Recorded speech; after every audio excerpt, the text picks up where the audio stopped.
tey permettre nga ma wax ci lu ma gën a bëgg a wax photo métier bu cher la du métier fakir man je suis un artiste photographe parce que je fais pas comme tous les photographes ay ree ay ruube affaire yooyu noonu dafa bokk ci man quoi xam nga booy Thiès nitu Thiès moom boo ko nekkee yooyu doon problème défi la en même temps mais dafa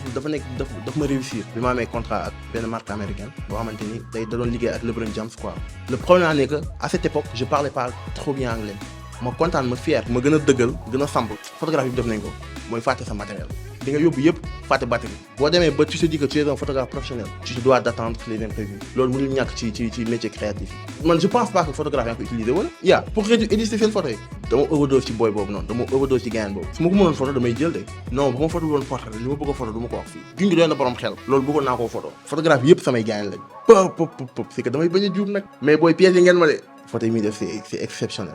c'est exceptionnel man boobu pour moi c'est le meilleur au Sénégal salaamaaleykum sama gars yi yéen a ngi ci seen émission Créatalk ak Alioune Seye photographe.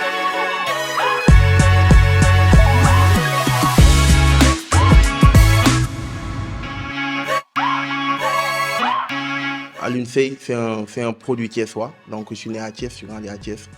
booy Thiès là quoi en gros donc photographie li ma ci dugal passion la quoi en fait passion bu intense moo ma ci dugal parce que j'étais pas destiné à faire de la photo. Parce que je suis né à Thiès, j'ai grandi, j'ai fait des études et tout mais dara leerul woon pour ma nekk photographie quoi mais passion bu demee ba ëpp la doole tu vois boo koy nekk doo ko tey quoi loolu moo ma dugal ci photo parce que j'étais passion bu intense en fait passion moo ma dugal ci photo. déclic bi mu ngi dugg ci ba ma nekkee université quoi ba ma nekkee université la sentir vraiment que j'ai envie de faire de la photo parce que je faisais de la sociologie. Et sociologie interaction humaine là. Je voyais la société différemment des autres en fait donc je voulais faire quelque chose différemment. Avant boobu je faisais du dessin dama doon dessiner dama doon def ay activités de dessin et tout donc j'étais très fort en dessin surtout en portrait donc je faisais ça très bien. J'essayais aussi souvent de figer ce que je voyais quoi donc je voyais différemment donc j'essayais li may gis ma koy bëgg di figer c'était une passion. léegi may dem ak moom loolu ma dem université may jàng affaire yi mais maa ngi jàng mais xaw ma fu mu jëm quoi comme tout jeune da am âge boo xamante ni doo xam looy def donc yaa ngi jàng yaa ngi ci nekk mais à un moment. xam nga ma commencé am téléphone di génn di doxantu di ànd ak sama benn xarit Abdou ñuy dem ville di photo foofu la passion bi gën a duggee fa laa xamee nag vraiment c'est ça que je veux faire en fait mais arrêté wu ma ci saa si quoi dama xam naa ko mais je me disais que je pouvais allier étude et passion donc foofu la ma passion bi carrément duggee ma yëg ni vraiment c'est ça que je veux faire. Alioune Pic non c'est que Alioune Pic moom Alioune parce que man moom lépp lu may def damay bëgg di ci gis sama bopp bëgguma di importer benn nom wala may créer benn nom quoi donc Alioune Pic bi dafa ñëw parce que sama compte Instagram bu njëkk c'était pas un compte professionnel pour photographe dama ko doon benn compte personnel pour man di ci poster samay photo mais au fur et à mesure passion bi di gën a ñëw ci man ci laa changé nom bi def ko bàyyi Alioune bi parce que c'était Alioune Seye ma bàyyi Alioune ma dindi Seye bi def ci Alioune Pic bi comme picture en anglais quoi donc Alioune Picture aussi simple que ça. Parce que à chaque fois damay bëgg di échanger ak samay xarit photographie samay vision bi ma am ci photographie mais du ma ko am mais tey permettre nga ma wax ci lu ma gën a bëgg a wax samay style maa ngi ko forger ci par exemple ci ni ma màggee quoi suñu processus la quoi xëy rek ñëw parce que dama màgg def ay études yooyu yëpp dafa impacté lu nekk dafa am impact ci tey jii ni may photowee quoi parce que comme maa ngi la doon wax j'ai fait des études en sociologie donc j'ai à peu près eu une idée de comment est régie la société. donc loolu daf ma fasciné man ku ma xam dëgg day xam dama bëgg ay documentaire xam nga ay expression nit ñu muy xoolee pourquoi nit def li donc loolu moo ma poussé à tey jii man ma spécialisé wu ci portrait juste pour faire sortir l'émotion humaine pour moi c'est très important et pour moi c'est ça la photographie c'est ça l'art de la photographie en fait donc loolu moo gën a affiné sama style en plus film yi may seetaan aussi daf may inspiré may gën a tu vois di gën a jël sama idée di ko caler ci côté photo bi may def quoi muy am relation style boobu di gën a affiné booy xool image yi may def toujours day dem vers cinéma que photo yi gars yi def tu vois donc style boobu foofu la màggee quoi muy màgg ak idées yi may am ni ma màggee Grand Thiès tu vois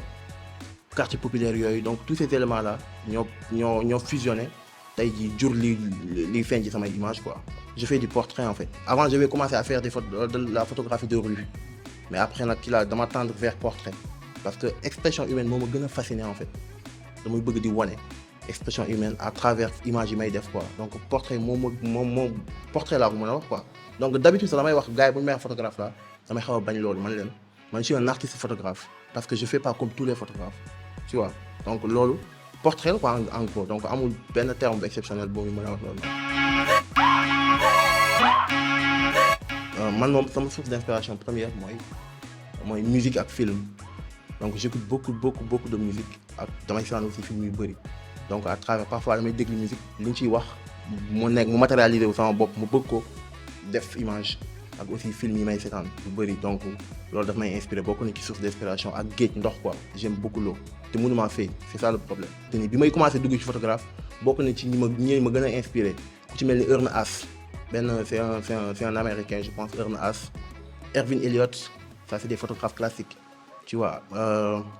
Henri Pierre Bresson c'est des photographes de rue ñoom li leen gën a ñor mooy comment la société est régie en fait pourquoi la société est telle qu'elle est tu vois donc questionnement yooyu noonu ça m'a toujours inspiré en fait donc ñooñu dama leen gis comme référence en fait à chaque fois may photo sama xel dafay dem ci ñooñu donc c'est des ténors yoo xamante ni heure bii nii seen ay œuvre mu ngi fépp ci musée yi gën a mag ci àdduna donc ñooñu ñoo may gën a inspiré ak un photographe malien Malik Sidibé je sais pas si les gens le connaissent. C'est Malik Sidibé lui aussi c'est un photographe malien très doué très doué donc à travers ces images da ngay xool ay photos tu peux rester des minutes à regarder ces trucs parce que les photos parlent en fait une image parle donc ñooñu ñoo ma gën a inspiré ba dugal ma ci game bi quoi. ba ma ko doon def c'était pas prévu en fait benn hasard la benn erreur la mais moom mu ngi nekk photo bi dafa wane lu bëri ci photo li ma doon lu bëri te bi ma ko defee récemment la je l'ai fait l'année passée. Tu vois donc benn mannequin la dama ko doon photo après benn affaire wadd ci xeer yi léegi ma ne ko sëggal di ko for ma ne ko sëggal for ko mu sëgg di ko for ci instant bi ñu koy sëggee am na expression bu mu wane ma photo ko pour moi c'était une photo ratée en fait alors que c'est ça qui a fait la photo shooting bi yëpp photo boobu moo ci gën a def effet ouais photo boobu moo ci gën a def effet dama ko xool ma édité ko ma ni waaw parce que en fait dama ko xool ma ni waaw ça c'est la photo en fait te photo de base c'était une erreur je voulais pas faire la photo mais juste que li ma ko ni sëgal ni mu sëgee noonu ma amee inspiration ma déclenché après ça a fait la photo boobu neex na ma ak aussi benn pas bu nekk marché Kernel dama amoon foofu shooting ma pare shooting bi et tout ma romb ko pas bu cool ñu waxtaan mu conseillé ma wax ma ay njabootam yedd ma ci àdduna ñaanal ma aussi lu bëri ci art bi may def après may dem ma ne ko papa mën naa la photo mu ne ma waaye amul benn problème mën nga ma photo léegi nag mu toog fekk mu sumeeku woon mu sumeeku tenue yi muy liggéey après mu solu tenue normale la mi ki laa ko photo mais photo boobu ça m'a aussi touché en fait parce que photo dafa wane lu bëri parce que déjà paa bi il est âgé dafa wane sagesse il est âgé en plus dafa ma jox conseil yu bëri ci àdduna ci lépp loo mënti liggéey ci àdduna donc photo boobu aussi dama koy photo ba léegi nii dafa bokk ci samay top photo donc ça m'a beaucoup marqué à chaque fois dama koy xool je suis fier de le faire en fait parce que c'est pas donné à n'importe qui donc photo boobu aussi bokk na ci li ma gën a neex am naa préférence mais ñëpp laay photo tu vois mais je préfère di liggéey ak ñoo xamante ni dinaa am ak ñoom connexion parce que photographie aussi connexion la en fait mënoo nekk ci domaine bu nga xamante ni amoo nit ki ak connexion parce que image bi dafay feeñ expression nit ki bu nekkul à l'aise dafay feeñ carrément ci photo bi donc je préfère travailler avec les gens yoo xamante ni damay ak ñoom connexion day nekk à l'aise day waral sax parfois avant may commencer photo lu bëri damay toog waxtaan ak nit ki ba miin ko même bu ma gisee tey dinaa def tout tooñ ko ba timidité bi yëpp wàcc parce que damay soxla connexion boobu noonu proximité boobu noonu dama koy soxla ci modèle donc je travaille avec tout le monde mais j'ai des préférences quand même. lu yéeme laa lay wax nii non saa yi sama 10-24 millimètres bi boobu dama ko bàyyi fenn boobu laa leen di ko wax 10-24 millimètres mooy sama grand angle boobu fu may dem boobu mu ngi alamu sax indi woon naa ko de xam naa dafa doxantu mais fu may dem dama koy yóbbu saa yi boobu moom jàpp naa ni bañ ma fayee xaalis photo bi ma ko njëkkee lekk loolu laa njëkk a jënd voilà loolu laa njëkk a jënd te jusqu'à présent dama koy utiliser caméra bu ma yor dama ko ci def 10-24 millimètres Nikon te Nikon user là quoi man Nikon mooy sama caméra j'ai testé pas mal de caméras mais je me sens plus à l'aise avec Nikon donc optique boobu moom franchement c'est le top. D'habitude su ma amee shooting boo xamante ni bu mag la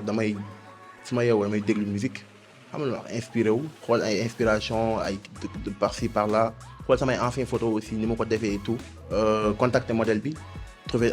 entente trouver consensus fekk dañuy xam lii yëpp au préalable léegi bu ñu ñëwee ci instant bi ñuy defee photo j'essaie de mettre tout le monde à l'aise parce que man je me connais en fait parce que xam naa ni man su ma nekkul à l'aise ñoom duñu nekk à l'aise donc à chaque fois que avant mooy commencer sama shooting je discute avec tout le monde képp ku fa mënti nekk muy make-up artiste muy DA muy modèle je je blague avec tout le monde te ñu ma xam dëgg xam nañ man dama bëgg ay kaf ay ree ay ruube affaire yooyu noonu dafa bokk ci man quoi xam nga booy Thiès nitu Thiès moom boo ko nekkee yooyu doon problème donc noonu laay liggéey quoi léegi su ma shooté ci instant bi noonu parce que su may shoot moom parfois damay décaler dootuma nekk quoi damay mel moo tax gars yi may ruube rek mën naa tëdd mën naa jaaxaan mën naa juutu lu ne mën naa am mais day man dama koy def pour mettre gars yi à l'aise quoi parce que après voilà quoi boo photé nit nekkul à l'aise ça sert à rien léegi sur l'instant T bi su ma photowee journée boobu photo yi du ma ko xool du ma ko bëgg a xool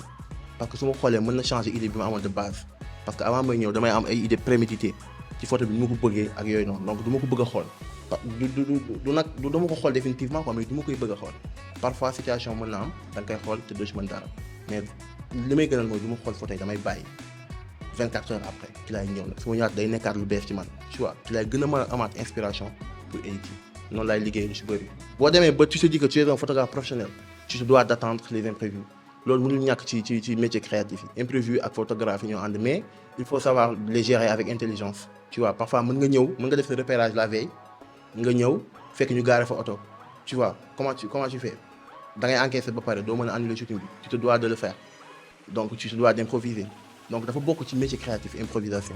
da nga koy mën man dama koy sax bëgg parce que challenge la ci man te booy def souvent photographe extérieur tu dois t'attendre à tout da ngay ñëw gis sa place nit toog ci wala climat bi ni nga ko bëggee woon doo ko fa am dal nañu am na benn shooting bu ñu demoon mood board bi lépp c'était un ciel éclairé ba ñëwee mu am nuage gris il y avait pas de lumière mais on a ensuite s'adapté ba les photos étaient top génnagul mais les photos étaient top voilà il faut savoir s'adapter. retouche dafa important ci man retouche dafa important parfois damay ànd ak ay samay xarit photographe ñuy photo ñu def ay photo après photo yi ñu ni non lii baaxul man leen sii parce que à chaque fois photo bi ngay foog ni baaxul boobu mooy photo bi parce que boo demee post prod nga koy xam man je donne beaucoup plus d'importance ci post prod bi edit bi retouche bi foofu nga nit di dëgg man je me dis que foofu la photographie di rawante en fait post prod parce que photo ñëpp mën nañ ko régler appareil bi rek jox ko gain bi xam nga loolu wan ko angle yi mën na photo et après edit bi foofu mooy photo bi parce que edit bi ci nga mën a transmettre public bi ngay waxal émotion bi nga bëgg a def ci photo bi xam nga par rapport ak couleur yi ngay def xam nga li nga la lumière bi ni nga koy ajuster tu vois ça c'est des trucs yoo xam ne dafa subtil mais dafa important ci photo créer l'émotion dafa important donc post prod mooy indi loolu lépp donc c'est très important loolu dama ko jox cër bu baax man je laisse la photo naturelle mais j'essaie de créer de l'émotion à travers edit bi may def c'est-à-dire je joue avec les lumières avec les couleurs avec les contrastes tu vois foofu laay waxee quoi mais pas pousser comme ni ko gars yi defee changer carrément teinture nit ki wala bët yi yooyu noonu non je fais pas de ça. défiler en même temps mais dafa ma réussir après dama ko réussir carrément mooy bi ma amee contrat ak benn marque américaine boo xamante ni da doon liggéey ak LeBron James quoi donc je devais faire le shooting donc la dame m'a contacté le problème est que à cette époque je parlais pas trop bien anglais. Actuellement ça va quoi parce que voilà ma femme parle anglais mais avant je parlais pas anglais je comprenais comme tous les Sénégalais quoi mais daaw ma wax anglais tu vois léegi nag époque moment boobu noonu réunion bi ñëpp anglais la ñuy wax tu vois loolu nekkoon problème ci man parce que je devais comprendre parce que maa waroon def photo yi te en plus DA bi aussi maa ko waroon def comprendre ma naan toog gars yi di wax anglais ma naan mais gars nu mu demee nii te anglais américain boo déggul dafay gaaw amul temps. donc mais avec intelligence te xam naa lu ma bëgg def te aussi damay jël quelques mots comprendre loolu nekkoon na la nga xamante ne xawoon na ma sonal quoi xawoon na nekk défi ci man mais je me dis que bu ma leen wax ne dégguma anglais il faut me relever ko mais au fil du temps dañuy xam ni man sama anglais demeewul noonu donc du coup dañuy ajuster seen langage ak man noonu la demee quoi mais je l'ai réussi donc ça a été voilà je suis fier aujourd'hui de le dire. léegi réussite yi ma am ci photo man je me dis que bari na quoi mais dafa am yu ma ci gën a neex mooy certes j'ai fait avec l'équipe nationale mais bi ma ci gën a neex mooy bi ma LeBron James reporté en fait parce que voilà quoi c'est quelqu'un LeBron James c'est quelqu'un voilà tout le monde veut voilà LeBron James gis ta compte sax c'est quelque chose donc LeBron James fi poste la xool ses stories nga koy gis aussi ça a été quelque chose ça a été un moment tournant de ma carrière tu vois loolu daf ma gën a booster daf ma gën a dëggal ci li ma nekkoon quoi tu vois parce que quand je débutais la photo ñu bëri dañ doon wax booy li gars yi xamuñu ko tu vois parce que complexe boobu Sénégal da ko xaw a am ça veut dire que tant que gisuñu ci biti def ko duñ ko nangoo def seen biir réew il faut ñoom ñu xaar kenn def ko pour ñu mën ko valider tu vois donc loolu daf ma xawoon sonal tu vois may am ay moments de doute affaire yooyu noonu c'était pas facile mais comme li nga wax rek li nga def boo ko bëggee gëm ko aussi da nga ciy def li ko war man noonu la demee ma def ko nag ba jour boobu loolu am ma kontaan ma fier ma gën a dëgg nag ma gën a dëggal gën a samp xam ni nag voilà gars yi bëgg nañ ko ok validé nañ donc je n'ai plus rien à prouver quoi. waaw projet boobu bokk na ci projet yi ma gën a fier franchement bokk na ci projet yi ma gën a fier projet Lions yi aussi ak Puma ouais ça a été quelque chose aussi. non yombul loolu mënul ñàkk boo nekkee créateur moom faa nga am ay moment de doute ay moment dépressif mais lépp da nga koy def ak philosophie en fait parce que àdduna yéeg ak wàcc ñoo am da nga yéeg wala nga wàcc mënoo nekk diggante bi ñaar yooyu ñoo am donc il faut savoir gérer il faut savoir jauger en fait moment de difficulté yëpp dañ man dama koy dund quoi parfois ma toog doo am marché c'est normal parfois nga toog aussi li nga liggéey neexu la c'est normal mais il faut savoir faire avec nga gëm yàlla xam ni voilà nit kese nga quoi da ngay juum tu vois parfois nga def mu baax parfois ngay def sax doo bëgg a def sax mu baax mais da ngay def mu excellent tu vois comme sama genre gi dama détaillant quoi may bëgg mu excellent donc yooyu bu amee dama koy jël ak philosophie xam ni voilà noonu la ci ñàkk ma toog du ma def benn shooting travail waat sama bopp xam nga toog benn quelque temps kenn du ma gis travail waat sama bopp daal di relancer waat mënul ñàkk c'est comme ça la vie dinaa ci am yeneen voilà mais il faut savoir gérer quoi.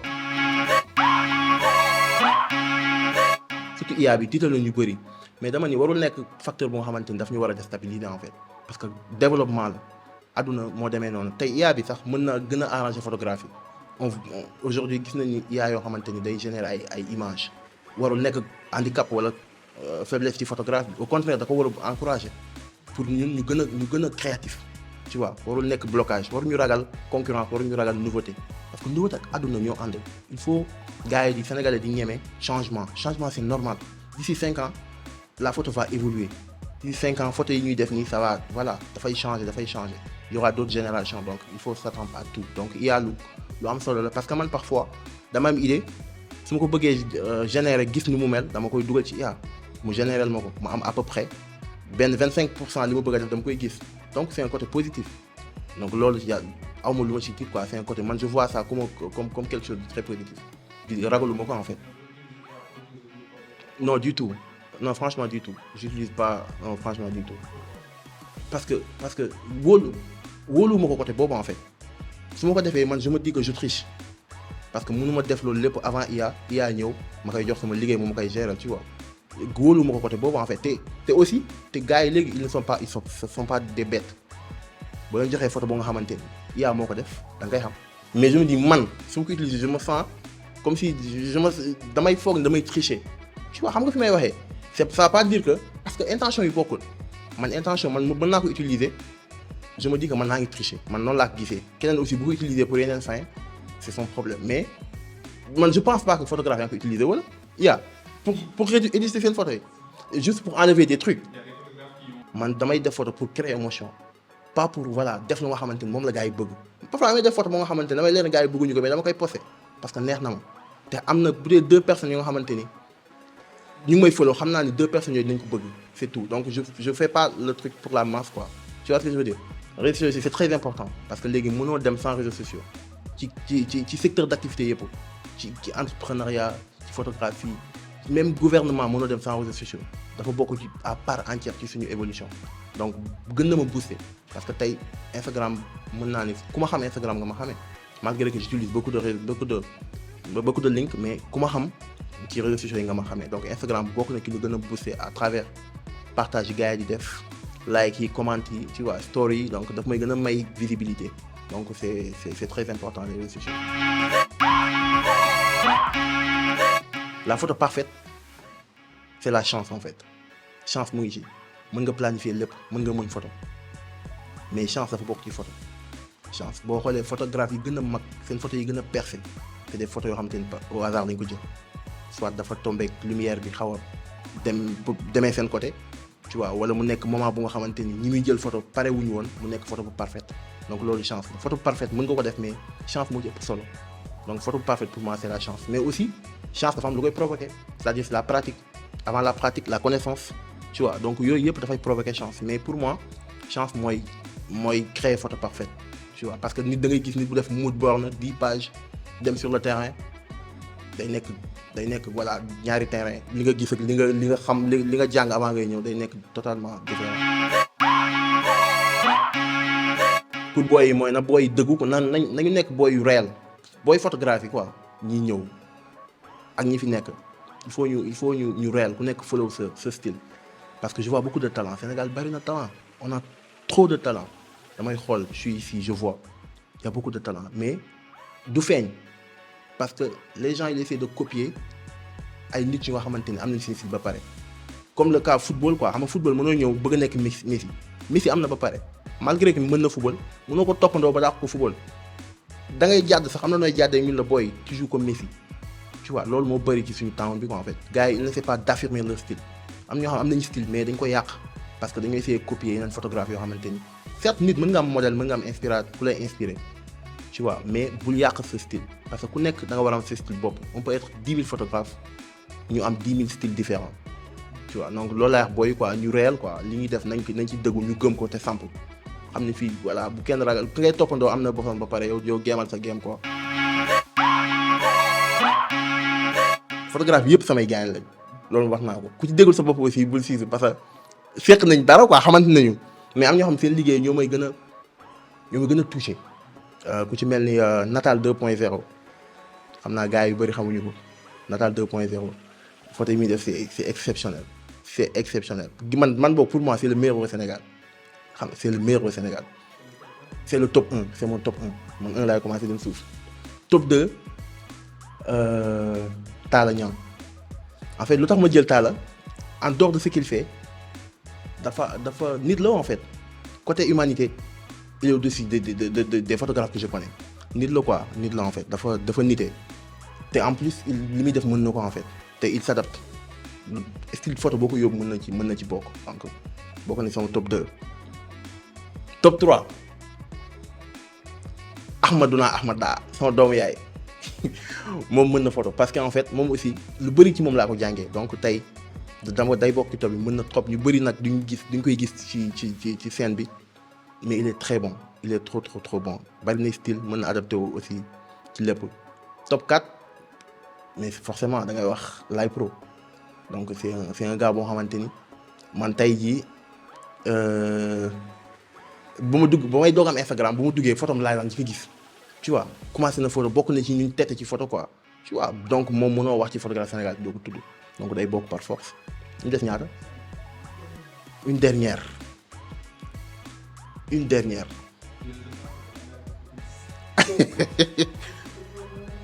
une dernière c'est que photographe yi def yi war a dugg ci kii bi ñoo bëri kaay buuxante pop c'est que damay bañ a juum nag mais booy pièces yi ngeen ma de lii moom bokkul woon ci game bi mais yàlla baax na dama koy jox Badara Pereira moom aussi sama cool jo la gaan bu taxaw gaan bu aay ak photo à travers photo de rue yi muy def moom photo mi da nga ci gis émotion carrément parce que day montrer carrément réalité photo mi bu amul tricher quoi day montrer réalité quoi ni mu koy photowee noonu tu sens que voilà def na ci énergie te photo bi aussi ça parle de quelque chose donc moom aussi mën ma ko lim ma ko ci boole ici au Sénégal te ñoom ñëpp man ba may commencé photo dama doon xool seen ay photo quoi donc dañ bokk ci ñoo xamante ni tey xaw nañ ma tête tuuti quoi en quelque sorte. am naa top 5 mais aussi am na ñoo xamante ni bëgg naa ay liggéey ak ñoom au-delà que métier bi ñuy def tu vois dañoo am benn comme SM Kandji je veux travailler avec lui parce que man à chaque fois j'aime le partage damay bëgg di jàng ci nit ki quoi daf may dem lu may bëgg la quoi donc SM Kandji j'aimerais vraiment travailler avec lui pour voir à quelque chose parce que DA la en fait photographe la mais en même temps DA la. Yeah, ça fait presque 2 ans maa ngi bëgg a def expo mais timing bi du ma ko may quoi en plus damay programme bay def bëgg a def benn expo mais après yeneen programme da ciy nekk donc te dama bëgg a def expo bu nga xamante ni day xaw a différent ak yi gars yi def souvent donc moo tax j'ai des projets yoo xamante ni ça concerne l'exposition ak yeneen yoo xamante ni c'est des projets personnels tu vois ak ay artistes yoo xamante ni on a déjà fait des démarches et tout donc loolu mooy projet yi ñëw ci kanam quoi et surtout des artistes parce que actuellement je commence à travailler avec beaucoup d'artistes rappeurs chanteurs danseurs et tout donc loolu mooy projet next projet yi waaj a ñëw quoi. J'ai toujours voulu photographier Kanye West en fait parce que moom rek laay déglu dama overdose ci boy boobu noonu dama overdose ci gain boobu donc su ma ko mënoon photo damay jël de parce que daf may inspiré aussi ci lu bëri malgré que scandale yi mu def yëpp wala yi ñu koy waxal yëpp ku ma neex la quoi personnellement man daf ma neex quoi ñu muy liggéey lépp donc bëggoon naa ko photo Thiès su ma koy photo Thiès laa koy yóbbu gis nga kii bi écart bi mais si mais pourquoi pas mais loolu mën na nekk mais wallaahi mën na nekk live bi lépp mën na nekk man tey dund naa yoo xamante ni saa yi foogoon naa ne mënul nekk te mu ngi nekk donc Kanye West daal su ma ko amoon benn dëkk ñaari gaar fële côté raay bi noonu am na fu raay yàqu yu nekkee noonu non bu ma ko amoon damay jël de. non Alioune bu nekkuloon photographe heure bii militaire lay doon saa yi dem naa recrutement 2 fois sama waay Fall lu wow laa lay wax nii Alioune bu nekkuloon photographe non militaire lay doon yàlla xam na ko militaire. waaw benn li ma dund nag yi gën a neex dafa am yu neex am yu gën a neex yu neex yi mooy dama doon fàtte naa te loolu moom photographie bi def nañ ko mooy fàtte sa matériel di nga yóbbu yëpp fàtte batterie fàtte naa batterie benn yoon xam naa am na ci gis seen bopp quoi xam naa ne dem naa fàtte batterie wayat yi xam nga dem naa aussi bi gën a neex mooy dama dem fàtte carte mémoire parce que xam nga carte mémoire moom c'est facile à oublier fekk mu sama machine ma fàtte ko ma ñëw ba ci shooting bi ma déclenché mu def démo xam nga la wax fekk gars yi xam nga dañ lay teg fii nii yooyu xam nga détail yooyu doo ko bëgg ma ne yow tey grand tëñax na pont de ma ne tey grand tëñax na pont mais xam nga rek boo nekkee booy Thiès da ngay nekk nante ma kii fekk man j'ai 2 téléphones benn bi dafa am carte mémoire yu ndaw yooyu noonu ma fuyee sama saak gis port carte xam nga wax man leen non carte bi fees na def naan di tey am gën a xam rek saale xam rek bañ gàcce jël sama carte mémoire bu ndaw bi def ko ci carte bi ndeysaan yóbbu photo yi JPEG noonu laa géré shooting bi ba mu jeex tu vois donc c'est des imprévus yoo xamante ni benn jour aussi ànd na ak Bilal ma amoon shooting comme par exemple mardi tu vois rek xaw ma lu ma yëkkati ma xër lundi ma taxawu gaynde woo ko sonal ko ñu yeewu 6 heures du matin dem ba foofu ñu ngi shooting bi suba la ñu passaat ñibbi si mais pour ma loolu pour ma neexal waa ji dama ko yóbbu gàlle toggal ko ndékki lu neex donc c'est ay anecdotes yoo xamante ni neex na ma quoi parce que voilà. non bu ma photo woon portrait li ma bëgg a photo du ma ko wax fii mais junj doon na borom xel loolu bëggoon naa koo photo mais yàlla deful loolu parce que actuellement j'ai des valeurs am na yoo xamante ni voilà dépassé naa ko parce que léegi xam nga am naa soxla ah non fii yàq bu ñu ci toj amul fii yéen ay nante ngeen tey Alioune bu ne woon photographe portrait non maa ngi ci yeewu noonu maa ngi photo yeewu mais xam nga rek man actuellement j'ai des valeurs yoo xamante ni ça me permet plus de prendre certains contrats mais loolu ay jamono bokkoon na ci sama kii quoi parce que photographe référence yi ma am ci àdduna bi yëpp dañuy def photo yooyu noonu tu vois donc ça m'avait poussé à le faire. problème yi ma gis fii nii Sénégal photographie di ko dund mooy matériel dafay cher benn déjà dafa cher gars yi jaay matériel aussi il faut ngeen comprendre photo métier bu cher la du métier fakir xam nga te fii photographie presque gars yi am nañ xaalis mais tamit tu vois c'est des prix yoo xamante ni c'est exagéré comparé ak extérieur ak affaire yooyu noonu tu vois donc problème yooyu gis naa ni ñu ngi koy jànkoonte matériel bu cher et tout ak respect quoi gars yi dañuy jox respect photographie am nañ xaalis de jox leen respect voilà yox la waaw man maa ngi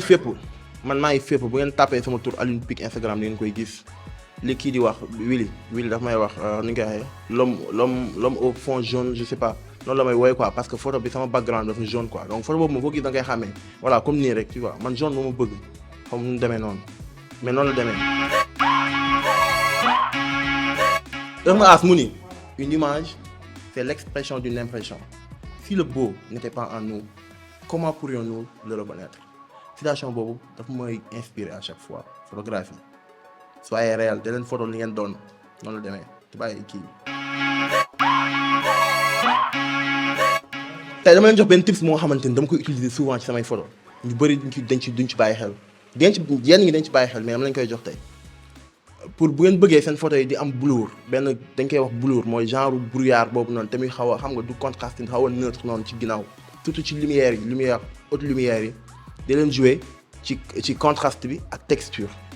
tu vois texture bi da leen koy wàccee ak contraste bi ngeen dem blanc ci sur Lightroom ngeen yokk ko tuuti fooy leen loolu ngeen xool après ngeen revenir ba waaw mais content ci Créa Talk bi en fait content ci émission bi parce que ça permet aujourd'hui de m'exprimer loo xamante ni yàgg naa ko bëgg a wax mu nekk ci man te ñu bëri duñ ko comprendre donc lu mel ni dafa war di am artistes yi ñuy ñëw di wax seen ay soxla di wax li ñuy dund di wax process yi ñuy liggéeyee donc c'est quelque chose de très très important donc je félicite aussi Lembil Prod pour initiative bi c'est très important merci beaucoup merci à tous Alioune la woon ci Créa Talk ay ci suma gars yi